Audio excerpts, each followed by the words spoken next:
அடிப்படையில் என்ன வித்தியாசம் இருக்கிற அவர்களை பற்றி நாம் பேச வேண்டியதில்லை. அருமையான பெருமக்களே, அதுபோன்று நபிகள் கண்மணி நாயகம் ஸல்லல்லாஹு அலைஹி வஸல்லம் அவர்களுடைய திருமுகத்தை நோக்கி மண்ணை அள்ளி வீசிய போது அல்லாஹ் கொதித்தெழுந்தான். என் ஹபீபை நோக்கியா மண்ணை வீசுகிறார்?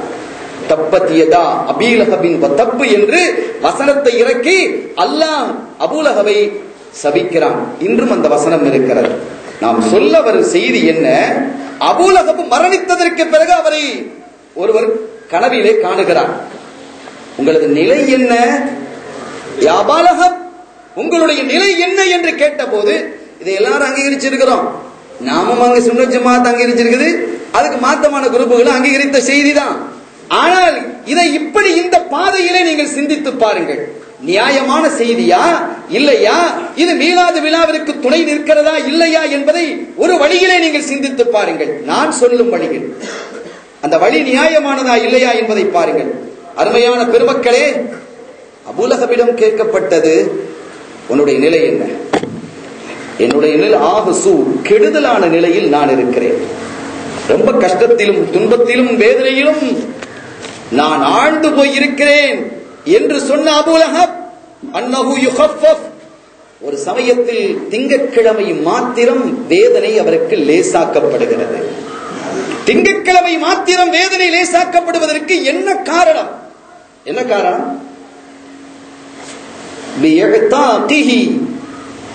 அவர் உரிமையிட்டார். ஸல்லல்லாஹு அலைஹி வஸல்லம் குழந்தை பிறந்திருக்கிறது என்று அப்துல்லா நாயகத்திற்கு குழந்தை பிறந்திருக்குங்கிற செய்தியை அபூ லஹபுக்கு முதலாவது அறிவித்தது அபூ லஹபினுடைய அடிமை பெண்ணாக இருந்த சுவைபத்துல் அஸ்லமியா ரலியல்லாஹு தஆலா அன்ஹா. அந்த பெண் வந்து சொல்றா, அப்துல்லா நாயகத்துக்கு ஒரு குழந்தை பிறந்திருக்கு, ஆண் குழந்தை பிறந்திருக்கிறது என்றதும் அப்துல்லா வஃபாத் ஆயிட்டாங்க. ஆஹா, அவங்க இல்லையே, எனவே பிள்ளை பிறந்திருக்கு, ஆண் வாரிசு கிடைத்திருக்கிறது என்ற சந்தோஷத்தோடு சுவைபாவை பார்த்து சொன்னா, ஆகத்தத்துக்கு நான் உன்னை உரிமையிட்டு விட்டேன் என்று அந்த செய்தியை, பிறந்த செய்தியை கேட்ட போது உரிமையிட்ட ஒரே காரணத்திற்காக அல்லாஹ் தஆலா அபூ லஹபிற்கு அந்த நாளையில் வேதனையை லேசுப்படுத்துகிறான். லேசுப்படுத்துறா சும்மா குறைச்சினாங்கிறதுலாம் இல்லை. நம்ம நிறைய விஷயங்களை நம்ம புரிஞ்சுக்கிறது இல்லை. லேசுப்படுத்துதல் என்றால் அரபியில் யுகஃபஃப் என்றால் நம்ம அதுக்கு நேர் பொருள் கொள்வோம். லேசுப்படுத்துதல், இலேசாக்குதல். சில சமயங்களில் நம்ம என்ன செய்கிறோம், அல்லாஹ்வே எங்களுடைய வேதனையை லேசாக்குவாயாக என்று நம்ம கேட்பது உண்டு. லேசாக்க வேணும், கொஞ்சம் வேதனை தரலான்னு அர்த்தம் அப்படி அல்ல. வேதனையே இல்லை என்பதான்.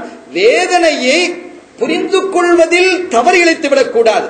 இந்த வேதனையை லேசாக்குவாயாக என்றால் வேதனையை குறைப்பது என்பது அர்த்தம் அல்ல. வேதனையே இல்லாமல் எங்களை லேசாக்கு என்றுதான் பொருள் கொள்ள வேண்டும். இங்கே அபூ லஹபிற்கு அந்த நாளையில் வேதனை இல்லை என்பதை நாமும் அவர்களும் எவர்களும் அறிந்திருக்கிறார்கள். நாம் கேட்கிறோம், கண்மணி நாயகம் ஸல்லல்லாஹு அலைஹி வஸல்லம் அவர்கள் பிறக்கும் பொழுதே நபிதான், பிறக்கும் முன்பும் நபிதான், ஆலமுல் அர்வாஹிலே அவர்கள் நபியாக இருக்கிறார்கள்.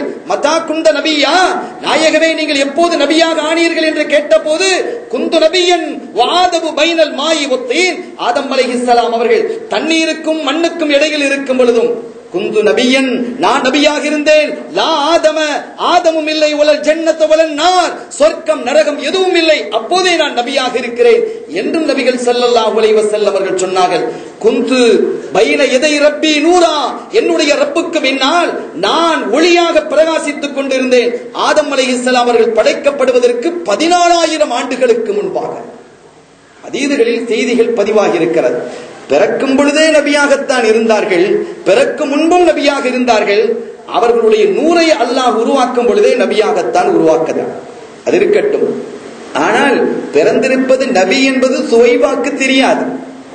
ஸல்லல்லாஹு அலைஹி வஸல்லம் சொல்ல பிறந்திருக்கிறாங்க, ஒரு குழந்தை பிறந்திருக்கிறாங்கன்னு தான் அவங்க சொன்னாங்க. நபி பிறந்திருக்கிறாங்கன்னு சொல்லவில்லை. நபிகளாக பிறந்திருக்கிறார்கள் என்பதெல்லாம் அவர்களுக்கு தெரியாது. ஒரு குழந்தை பிறந்திருக்கிறது என்ற தகவலை சொன்னதற்கும் அபூ லஹப் தன்னுடைய சகோதரன் மகனுக்கு குழந்தை கிடைத்திருக்கிறது என்ற சந்தோஷத்திலும் தான் அவர் விடுதலை விட்டார். அங்க ஈமான் இருக்க இல்ல, ஈமான ஸல்லல்லாஹு அலைஹி வஸல்லம் பிரகடனப்படுத்தவும் இல்லை. ஏன்னா அவங்க குழந்தை 40 வருடங்களுக்கு பிறகுதான் தான் நபி என்பதை வெளிப்படுத்தினார்கள் ஸல்லல்லாஹு அலைஹி வஸல்லம் அவர்கள். ஒன்றை புரிந்து கொள்ள வேண்டும், நபி பட்டம் வந்தது என்பது 40வது வயதில் அல்ல, 40வது வயதில் நபி, நீங்க நபிதான் என்பதை பிரகடனப்படுத்துங்க நாயகமே என்றான் அல்லாஹ். அவங்க தான் சொல்றாங்க, நான் குந்து நபியன் வாதபு பைனல் அம்பியா, அவ்வளுல் அம்பியாய் ஹல்கா, படைப்பில் முதல் நபியாக நான் இருக்கிறேன், வஆகிருஹும் பஅஸா, அனுப்பப்பட்டதில் இறுதியாக இருக்கிறேன் என்கிறார்கள். அவ்வளுன் நாஸி ஹல்கா, மனிதர்களில் முதலானவனும் நான் தான் என்கிறார்கள். ஆதம் அலைஹிஸ்ஸலாத்துக்கு முன்னாடி நான் இருக்கிறேங்கிறாங்க ஸல்லல்லாஹு அலைஹி வஸல்லம். ஹதீதுகளில் பதிவாகி இருக்கிறது. அவ்வளுன் நாஸி ஹல்கன் வஆகிருஹும் பஅஸா, இறுதியாக நான் அனுப்பப்பட்டு இருக்கிறேன் என்கிறார்கள். ஆக குழந்தை பிறந்திருக்கிறதுங்கிற தகவல் சொல்லப்பட்டிருக்கு. சரிகை குழந்தை பிறந்திருக்கு.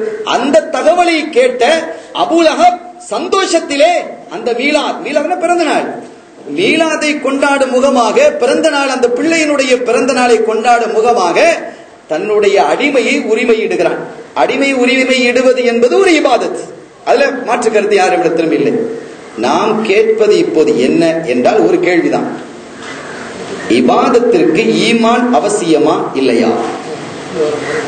இபாதத்து செய்வதற்கு ஈமான் அவசியமா இல்லையா? ஈமான் கொள்ளாமல் ஒரு மனிதன் தொழுதால், ஒரு மனிதன் நோன்பு பிடித்தால் அது அல்லாஹ்வால் அங்கீகரிக்கப்படுமா? ஈமான் அடிப்படை இல்லையா? எந்த ஒரு இபாதத்திற்கும் ஈமான் அடிப்படையா இல்லையா? இதை நீங்கள் உங்களுடைய சிந்தனையில் கொண்டு வந்து இப்போது இதையும் நீங்கள் சிந்தித்து பாருங்கள். அருள் நபி முஹம்மது ஸல்லல்லாஹு அலைஹி வஸல்லம் அவர்களை ஏற்றுக்கொள்ளாத, கடைசி வரை ஏற்றுக்கொள்ளாத அபூ லஹப் மரணித்ததற்கு பிறகு ரசூல் ஸல்லல்லாஹு அலைஹி வஸல்லம் அவர்கள் தன்னை நபி என்று பிரகடனப்படுத்துவதற்கு முன்பாகவே அவர்கள் பிறந்த நாளை கொண்டாடிய ஒரே காரணத்தினால் அபூ லஹபுக்கே வேதனை அந்த நாளில் இல்லை என்றால், ஈமான் இல்லாமலேயே ஒரு இபாதத் அங்கீகரிக்கப்படுகிறது என்றால் அது மீலாது மாத்திரமே. ஸல்லல்லாஹு அலைஹி வஸல்லம் அவர்களுக்காக மீலாது ஷரீஃபை கொண்டாடிய ஒரு காரணத்திற்காகத்தானே அவருக்கு அன்று இதயத்தில் வேதனை இல்லை. எனவே எண்ணி பாருங்கள், இது எவ்வளவு பெரிய இபாதத் என்பதை புரிந்து கொள்ளுங்கள். அல்லாஹ் ஒரு பக்கத்திலே குர்ஆனிலே தப்பத் யதா அபீ லஹப் என்று சபிக்கிறான், இன்னொரு பக்கத்திலே ஸல்லல்லாஹு அலைஹி வஸல்லம் அவர்கள் பிறந்த செய்தியை கேள்விப்பட்டு, தன்னுடைய ஹபீப் பிறந்திருக்கிற செய்தியை கேள்விப்பட்டு இவர் என்ன செய்தார்? உரிமையிட்டார் இல்லையா? அதற்காக அவருடைய வேதனையை நான் லேசுப்படுத்துகிறேன் என்று லேசுப்படுத்தி இருக்கிறான் என்றால், ஈமானோடு ஒரு மனிதன் மீலாது விழாவை கொண்டாடினால் அது எவ்வளவு பெரிய பாக்கியம், எவ்வளவு பெரிய இபாதத் என்பதை நீங்கள் புரிந்து கொள்ளுங்கள். இதற்கு மேல் நான் என்ன விளக்கம் சொல்லுவது?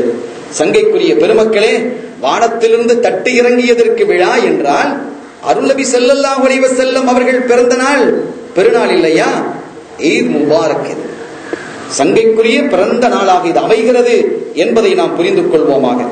கண்ணியத்திற்குரிய பெருமக்களே, இத்தகைய ரசூலுல்லாஹி ஸல்லல்லாஹு அலைஹி வஸல்லம் அவர்களினுடைய பிறந்த நாளை இந்த புனிதமான இடத்திலிருந்து கொண்டாடி கொண்டிருக்கக்கூடிய நாம் அஹ்லுல் பைத்துகளை குறித்து வந்திருக்கக்கூடிய வசனங்களையும் ஹதீதுகளையும் நிகழ்வுகளையும் வரலாறுகளையும் கவனத்திலே கொண்டு அவர்களிடத்தில் நாம் எவ்வளவு கண்ணியமாக நடந்து கொள்ள வேண்டும் என்பதை புரிந்து கொள்வோமாக. புரிந்து கொள்வது மாத்திரமல்ல, புரிந்து கொண்டு செயல்படுவோமாக. எவ்வளவு பெரிய விஷயத்தை அல்லாஹ் சொல்றான். ஒரு கட்டத்தில் சொல்றான், குல் லா அஸ்அலுக்கும் அலைஹி அஜ்ரன் இல்லல் மவத்தத ஃபில் குர்பா. நாயகமே, இந்த சமுதாயத்தில் நீங்கள் எதையும் கேட்க வேண்டாம். இந்த சமுதாயத்திடத்தில் எதையும் நீங்கள் கேட்க வேண்டாம். உங்களினுடைய குடும்பத்தை நேசிப்பதை மாத்திரம் நீங்கள் கேளுங்கள் என்கிறார். குடும்பத்தினுடைய கொடி விளக்காக, குடும்பத்தினுடைய பிரகாசமாக இருக்கும் அன்னையர் திலகம் ஃபாத்திமா ரலியல்லாஹு தஆலா அன்ஹா அவர்கள் குறித்த நீண்ட செய்திகளை ஹதீதுகளில் பார்க்க முடிகிறது. ஃபாத்திமா பிதாத்தும் மின்னி, என்னுடைய சதை துண்டு. ஸல்லல்லாஹு சொல்றாங்க, ஃபாத்திமா ரலியல்லாஹு தஆலா அன்ஹா என்னுடைய சதை துண்டு. இன்னொன்னு இந்த இடத்துல நம்ம விளங்கணும், இமாம் புகாரி ரஹ்மத்துல்லாஹி அலைஹி அஹ்லுல் பைத்துகளை ரொம்ப கண்ணியப்படுத்தி இருக்கிறாங்க. நீங்க புகாரியில பாருங்க, சஹாபிகளுடைய பெயர்கள் வரும் பொழுது ரலியல்லாஹு அன்ஹு அப்படின்னு போடுவாங்க. சஹாபிகளுடைய பெயர் வரும் பொழுது ரலியல்லாஹு அன்ஹு, மொத்தமா வரும்போது அன்ஹும் என்றெல்லாம் போடுவாங்க. ஆனால் ஸல்லல்லாஹு அலைஹி வஸல்லம் விடுங்க, மற்ற அலி நாயகம் ரலியல்லாஹு தஆலா அன்ஹு அவர்களுடைய திருநாமமோ அன்னையர் திலகம் சய்யிதத்து நிசாஇ அஹ்லில் ஜன்னா, சுவன பெண்களினுடைய மாபெரும் தலைமை அரசியாக இருக்கக்கூடிய ஃபாத்திமா நாயகி ரலியல்லாஹு தஆலா அன்ஹா அவர்களுடைய பெயரையோ, அவர்களுடைய கொடி வழியாக இருக்கக்கூடிய இமாம் ஹசன் இமாம் ஹுசைன் ரலியல்லாஹு தஆலா அன்ஹுமா அவர்களுடைய பெயரையோ சொல்லும் பொழுது அடுத்து அவர்கள் என்ன சொல்லி இருக்கிறார்கள் என்பது புகாரில பாருங்க. ரலியல்லாஹு அன்ஹு அங்க இல்ல. இப்போ உள்ளவங்க நிறைய மாத்தினாலும் மாத்திருக்கலாம், என்னெல்லாமோ நடக்குது, நாம அதை சொல்றதுக்கு இல்ல. ஆனா முந்தைய கிரந்தங்கள், இப்போது இருக்கக்கூடிய கிரந்தங்களிலும் இருக்கிறது அலைஹஸ்ஸலாம் என்றுதான் எழுதுறாங்க. நபிமார்களுக்கு சொல்லக்கூடிய அலைஹஸ்ஸலாம் என்பதைத்தான் ஃபாத்திமா நாயகிக்கும் எழுதியிருக்க